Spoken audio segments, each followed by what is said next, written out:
হলো শুকনা গোবর দিয়ে রান্না করা জায়েজ আছে কিনা।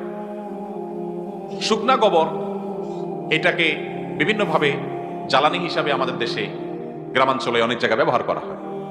তো রান্নার কাজে যদি শুকনা গোবর ব্যবহার করেন, ওইটা পুড়ে ওইটার আগুনে রান্না করেন, তাহলে সে রান্না খাওয়া হালাল হবে। ওই রান্না খাওয়া হালাল হবে, এই রান্না খাওয়াতে কোনো অসুবিধা হবে।